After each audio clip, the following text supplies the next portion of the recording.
విప్లవాత్మక మార్పు, ఒక చారిత్రాత్మక మార్పు తీసుకురావడానికి మన కాంగ్రెస్ ప్రభుత్వం అడుగు ముందుకేసింది. రాష్ట్రంలో ఎంతమందికి రేషన్ కార్డు లేకుంటే కొత్త రేషన్ కార్డులు ఇవ్వబోతున్నాము. నేను మళ్ళీ చెప్తున్నా, అమ్మా కొంతమంది సపోర్ట్ కొడతలేరు. అర్హత ఉండి ఎంతమందికి కొత్త రేషన్ కార్డులు కావాలంటే అంతమందికి కొత్త రేషన్ కార్డులు ఇవ్వబోతున్నాము.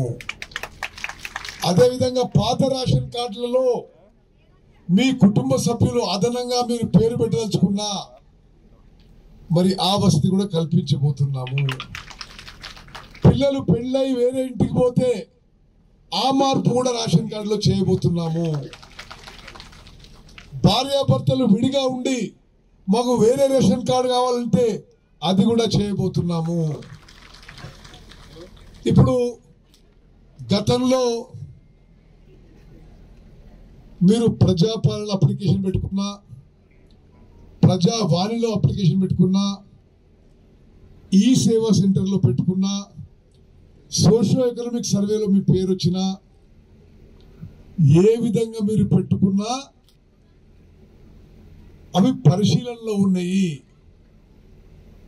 ఆ అర్హత క్రమంలో ఎలిజిబిలిటీ క్రైటీరియా మన జిల్లా అధికారులు పరిశీలన చేస్తారు. అదేవిధంగా ఇప్పుడు ఈ మీటింగ్ అయినాక ఆడ కౌంటర్ల కాడ లిస్టులు ఉంటాయి. మీ పేరు చూసుకోండి. మీ పేరు ఉంటే ఓకే, మీ పేరు లేకున్నా ఏమి మీరేం బాధపడొద్దు, ఆందోళన వద్దు. మీరు ఈ రోజు రాయించండి. మీరు గతంలో రాయించినా ఈ రోజు రాయించినా పెద్ద ఫరక్ పడతానికి. ఈ వ్యక్తికి రేషన్ కార్డు వచ్చే వరకు ఈ ప్రక్రియ కొనసాగుతుంది. నేను రాష్ట్ర సివిల్ సప్లైస్ మినిస్టర్గా, ఉమ్మడి కరీంనగర్ జిల్లా మంత్రిగా కూడా మీకు నేను స్పష్టమైన హామీ ఇస్తున్నా. ఈ రేషన్ కార్డుల ప్రక్రియ పూర్తయిన తర్వాత, అర్హత ఉండే చివరి వ్యక్తి వరకు వచ్చిన తర్వాత మేము ఇప్పటిలాగా దొడ్డు బియ్యము మరి కోర్స్ గ్రెయిన్స్ ఇవ్వబోము. మేము మంచి క్వాలిటీ సన్న బియ్యం ఇవ్వబోతున్నాం చెప్పి మనం చేస్తున్నాం. అక్కలు చెల్లెళ్ళు మీరు గుర్తుపెట్టుకోండి, ఇది మన కాంగ్రెస్ ప్రభుత్వం.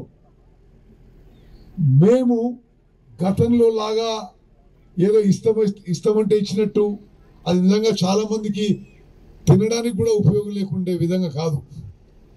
ఈ రేషన్ కార్డు ప్రక్రియ పూర్తయినాక మేము ప్రతి వ్యక్తికి, అర్హత ఉన్న ప్రతి వ్యక్తికి 6 కిలోల మంచి క్వాలిటీ సన్న బియ్యం ఇవ్వబోతుందని చెప్పి నేను మనం చేస్తున్నాను.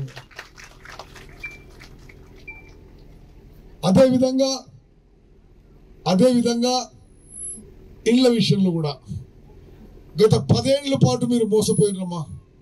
మీకు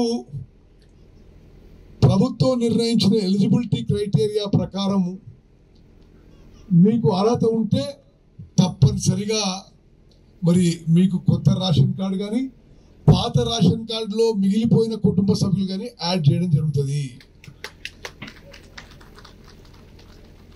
అక్కలు చెల్లెలు మీరు అర్థం చేసుకోవాలమ్మా. ఇప్పటి వరకు మనకి రేషన్ వ్యవస్థ ఏ విధంగా నడుస్తుంది? నేటి మన కాంగ్రెస్ ప్రభుత్వం, గౌరవ ముఖ్యమంత్రి రేవంత్ రెడ్డి గారు, గౌరవ ఉప ముఖ్యమంత్రి భట్టి విక్రమార్క గారు, మేము అందరం మంత్రులు కలిసి ఈ పబ్లిక్ డిస్ట్రిబ్యూషన్ సిస్టంలో ఈ రేషన్ కార్డు విషయంలో జనానికి మేలు చేయాలని, ఆహార భద్రత కల్పించాలని పెద్ద మార్పు తీసుకొచ్చినాము. గతంలో అధికారంలో ఉన్న వాళ్ళు 10 ఏళ్ల పాటు కొత్త రేషన్ కార్డు ఇవ్వలేదు. మీకు లెక్కలతో సహా విలేకరు మిత్రులకు కూడా మీకు చెప్తున్నాను.